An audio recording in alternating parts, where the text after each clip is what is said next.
علامہ صاحب وہ جنتی دروازے کا بھی بتا دیں، بہشتی دروازے کے حوالے سے بھی۔ بالکل، اس کے بارے میں بہت ساری علماء نے تشریحات و تفسیرات بیان کی ہیں۔ اب میں ناظرین کو اپنے انداز سے بتاتا ہوں۔ بعض لوگ اس پر بڑا اعتراض کرتے ہیں، جی بہشتی دروازہ ہے۔ میں نے ایک کتاب میں پڑھا تھا اور یہ کتاب ڈائجسٹ ٹائپ تھی، اس کے اندر اعلیٰ حضرت تاجدار گولڑا پیر سیدنا مہر علی شاہ صاحب رحمۃ اللہ علیہ آپ کے حوالے سے یہ بات لکھی۔ آپ جب حضرت بابا فرید الملت والدین والحق آپ کے مزار اقدس پہ گئے تو آپ نے بھی خواہش کا اظہار فرمایا کہ میں نے اسی دروازے سے گزرنا ہے۔ اچھا، یہاں پر ایک مولوی تھا، وہ بڑا اس پر تقریریں کرتا تھا، آگ بگولا ہوتا تھا، ہر جمعے سڑ کے اس کا منہ کالا ہوا تھا، وہ پتہ نہیں یہ کیا۔ اس کو جب پتا چلا نا کہ پیر مہر علی شاہ صاحب رحمۃ اللہ علیہ آ رہے ہیں، اس نے کہا یار بڑا پڑھا لکھا پیر ہے، سید ہے اور بڑا ٹنا ٹن مسئلے بیان کرتے ہیں، تو آج پتا چلتا ہے کیا جب پیر مہر علی شاہ صاحب ہے تو آپ نے بھی اظہار فرمایا۔ تو اس نے آ کر چند اس کے چمچے کڑچے بھی ساتھ تھے، میں تھوڑا پنجابی کا لفظ بول لیتا ہوں، تو انہوں نے آ کے شور مچانا شروع کر دی۔ وہ آ کے کہنے لگے یہ آپ جیسا پڑھا لکھا پیر، کیا یہ شرک نہیں ہے، فلاں نہیں ہے، یہاں یہ نہیں۔ آپ نے جب دیکھا نا کہ یہ پورا جناب گرم ہو چکا ہے، آپ نے فرمایا بھیا روک کے ہماری بھی بات سنو گے ذرا، سمجھ آئی؟ اعلیٰ حضرت تاجدار گولڑا رضی اللہ عنہ آپ فرمانے لگے بھائی بات یہ ہے کہ تو ایک دروازے پر اتنا آگ بگولا ہو رہا ہے، مجھے ایک بات بتا، کیا اس کے دلائل تجھے حدیث میں نظر نہیں آئے؟ اس نے کہا حدیثوں میں ہے ہی نہیں۔ فرمایا میں حدیث پڑھتا ہوں تیرے سامنے، آقا کریم علیہ السلام نے کیا یہ نہیں فرمایا انما القبر روضۃ من ریاض الجنہ او حفرۃ من حفرۃ النار، کہ یہ جو قبر ہے یا تو جنت کے باغوں میں سے ایک باغ ہے یا جہنم کے گڑھوں میں سے گڑھا ہے؟ کہا بالکل یہ حدیث ہے۔ فرمایا رک جا پھر۔ فرمایا جہنم کا گڑھا کس کی قبر ہوتی ہے؟ کہا کافر کی۔ فرمایا بابا کے بارے میں کیا عقیدہ؟ کہہ رہے تھے تو مسلمان ہوتا ہے، لاکھوں مسلمان کی اپنی نگاہ فیض سے۔ اچھا، فرمایا مسلمان ہے بلکہ مسلمان گر ہیں؟ کہا بالکل۔ ولی کامل ہے؟ کہا بالکل۔ فرمایا مسلمان کی قبر کیا ہوتی ہے؟ تو وہ کہنے لگا وہ جنت کا باغ ہوتی ہے۔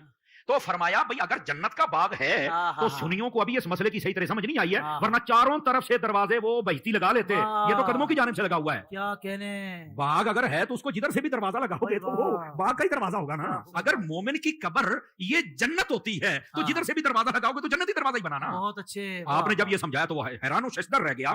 وہ بعض لوگ اپنے آپ کو کہتے ہیں میں اہل قرآن ہوں، میں اہل حدیث ہوں، بڑا کچھ کہہ دیتے ہیں۔ اور اصل بات یہ ہے، میں علامہ اکرام صاحب کی توجہ چاہوں گا، جس طرح آلو بخارے کا آلو سے تعلق نہیں نہ ہوتا، اسی طرح کئی لوگوں کا حدیث سے تعلق نہیں ہوتا، اپنے آپ کو کہہ ضرور لیتے ہیں۔ یہ کون سی بات ہے؟ سمجھ آ رہی ہے میری بات کی؟ یہ جیسے لوگ لکھ لیتے ہیں یونانی دعا خانہ، بھائی یونانی دعا خانہ اس کا یونان سے تعلق ہی نہیں ہے، پرلے درجے کا جاہل بیٹھا ہوا نام کو کیش کر رہا۔ تو اسی طرح کئی لوگوں کا قرآن اور حدیث سے تعلق ہی نہیں ہوتا، ٹائٹل وہ لگا لیتے ہیں۔ یہ آپ کو کس نے اجازت دے دی؟ تاجدار گولڑا نے ایک مسئلے میں بات سمجھا دی۔ میں پھر کہہ رہا ہوں کہ یہ حوالے کا معاملہ اللہ کے سپرد کرتا ہوں، جو میں نے پڑھا تھا مجھے مستحضر ہے، میں نے آپ کو سنا دیا۔ یہ آپ کے قدموں والا دروازہ۔ اور یہاں پر یہ جب سیدی امیر علیہ سنت سے سوال ہوا تو آپ نے بڑا خوبصورت جواب فرمایا یہ ہمارے بزرگوں سے نسل در نسل یہ چلتا رہا ہے، اور یہ منقول بھی ہے، معروف بھی ہے اور معمول بھی ہے۔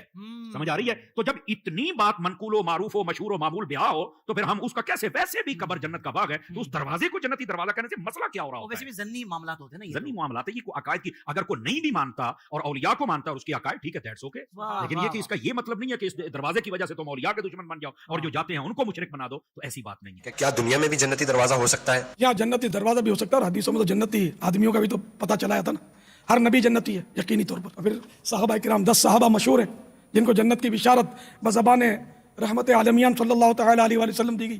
پھر یہ تو قطعی جنتی، پھر مطلقاً ہر صحابی جنتی، پھر جس کا ایمان پر خاتمہ ہو وہ جنتی۔ جنتی دروازے کی حقیقت بتاؤں میں آپ کو، اس کی حقیقت یہ ہے کہ حضرت سیدنا خواجہ نظام الدین اولیاء رحمت اللہ تعالی علیہ کے بارے میں یہ منقول ہے کہ انہوں نے بیداری میں محبوب باری صلی اللہ تعالی علیہ وآلہ وسلم کی پیاری پیاری زیارت کی، اور وہ بھی اس حال میں کہ خلفاء راشدین کے ہمراہ سرکار صلی اللہ تعالی علیہ وآلہ وسلم اسی دروازے سے گزر رہے تھے جس کو آج کل بہشتی دروازہ کہتے ہیں۔ اور آقا صلی اللہ تعالی علیہ وآلہ وسلم نے ارشاد فرمایا جو اس دروازے سے گزرا وہ امن میں آ گیا۔ تو اس حکایت کو، اس واقعے کو بے شمار اولیاء کرام رحمہم اللہ السلام نے برقرار رکھا، اور آج تک مسلمان اس کو تسلیم کرتے آ رہے ہیں۔ یہ ہے بہشتی دروازے کی حقیقت۔ میں بہشتی دروازے کی کیا حقیقت ہے؟ بزرگ فرماتے ہیں کہ انہوں نے خواب میں نبی علیہ السلام کو اس دروازے سے گزرتا ہوا دیکھا۔ اچھا، سبحان اللہ۔ تو نبی علیہ السلام نے جب اشرف تھانوی صاحب کے خواب میں آ کے دیوبند مدرسے کی بنیادیں کھینچی تھی تو انہی پاک پتن والوں نے دیوبند مدرسے کو نبی علیہ السلام کا مدرسہ کیوں نہیں باندھ لیا؟ ٹھیک ہے نا، نبی علیہ السلام کو خواب میں دیکھنا یہ نہیں، میرا کلپ ہے خواب میں دیدار مصطفیٰ صلی اللہ علیہ وآلہ وسلم کی حقیقت، لاکھوں لوگ یوٹیوب پہ دیکھ، اس میں نے یہ پوری کی پوری ڈیٹیلز بتائی ہیں۔ بہشتی دروازہ دنیا میں کوئی دروازہ نہیں ہے، خانہ کعبے کا دروازہ بھی بہشتی دروازہ نہیں ہے، ٹھیک ہے۔ ادھر ایک بدماش تھا، وہ کہتا ہے میں کعبے میں 5 دفعہ گیا ہوں اور میں ایسے ایسے کر کے مکے دکھاتا ہوتا تھا۔ بھائی تو کعبے وچ دفن بھی ہو جا، اس کی بنیاد پہ کسی نے بہشتی نہیں ہونا۔ کیوں؟ بقیہ غرقت قبرستان میں 10,000 صحابہ کی قبریں ہیں، اور اسی قبرستان میں عبداللہ ابن ابی منافق کی قبر بھی ہے۔ کیونکہ قانوناً تو وہ مسلمان تھا, نبی علیہ السلام نے اس کا جنازہ پڑھایا ہے, بخاری مسلم میں آتا ہے, اپنا لعاب دہن اس کے منہ میں ڈالا ہے, تو مسلمانوں کے قبرستان میں سے دفن کیا ہے. تو اب کیا جی, وہ چونکہ مدینے میں دفن ہوا, آپ نے جنازہ بھی پڑھا دیا, تو اس کی وجہ سے بخشا جائے گا؟ قرآن نے کہا سب سے نچلے درجے میں ہوگا. نبی کا جنازہ پڑھانا, نبی کا تھوک مبارک, نبی کا کرتا مبارک کوئی نفع نہیں دے سکا. تو تواڈے بشتی دروازے تے سب بڑھائے بڑھوئے نے اپنے.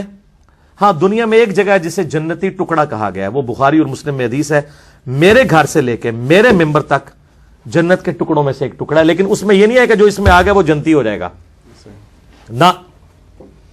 اگر کوئی کہتا ہے یہ ہے تو ان کو کہیں گے فلانے تواڈے جڑے دوسرے مخالف بزرگ نے ہوتے اتنے گئے ہوئے نے, کہیں گے نہیں وہ تو پاویں جتنے مرضی ٹر جائے نہیں ہوئے گا. تو ان کا تواڈے بھی جتنے مرضی ٹر جان اینج نہیں ہوتا, ٹھیک ہے نا, نہیں ماننے کے لیے تیار نا. ادھر سے جتنے ہمارے سیاسی لیڈر, فوجی لیڈر باقی جاتے ہیں وہ بیٹھے ہی ریاض الجنہ میں ہوتے ہیں, ان کے لیے ریاض الجنہ خالی کرا دیا جاتا ہے. بھائی ادھر چوکڑی مار کے بھی کوئی بیٹھ جائے جنتی تو نہیں ہوگا, وہ جنت کا ٹکڑا ہے. آپ وہاں جائیں, اس پہ امام بخاری نے باب باندھا ہے کہ قبر رسول سے لے کے ممبر رسول جنت کا ٹکڑا ہے. نبی علیہ السلام کی قبر مبارک, حضرت ابو بکر عمر کی قبریں, یہ جنت کے ٹکڑوں میں سے ایک ٹکڑا ہے, زمین کے اوپر جنت کا ایک ٹکڑا ہے. لیکن اس کے اندر داخل ہونے سے کوئی جنت میں نہیں داخل ہو جائے گا. احمد بریلوی صاحب نے ایک شعر لکھا ہے, جنت میں آ کر نار میں جاتا نہیں کوئی. انہوں نے اسی کے اوپر شعر کیا. وہ جب وہ جنت البقی اس میں بیٹھے نا ریاض الجنہ میں, تو انہوں نے کہا کہ جب حدیثوں میں ہم نے سنا جو ایک دفعہ جنت میں چلا جائے گا دوبارہ دوزخ میں نہیں جائے گا. تو انہوں نے کہا یا اللہ میں ایک بار جنت میں آ گیا ہوں نا, تو اب میں امید کرتا ہوں کہ میں دوزخ میں نہیں جاؤں گا. تو یہ شعروں تک تو بات ٹھیک ہے, ورنہ تواڈے سیاسی لیڈر جنہوں تسی انہی گالاں کڈ دیو دل وچ, وہ تو سارے ادھر جاتے ہیں. وہ تو کعبے کے دروازے ان کے لیے کھلتے ہیں, تو قبر رسول کے لیے ان کو بھی اندر لے کے جایا جاتا ہے. کہتے ہیں نہیں وہ نہیں جان گے, تسی بھی نہیں جاؤ گے بھائی, کوئی بھی نہیں جائے گا. اس طریقے سے کوئی جنت دوزخ کا فیصلہ نہیں. ٹھیک ہو گیا جی.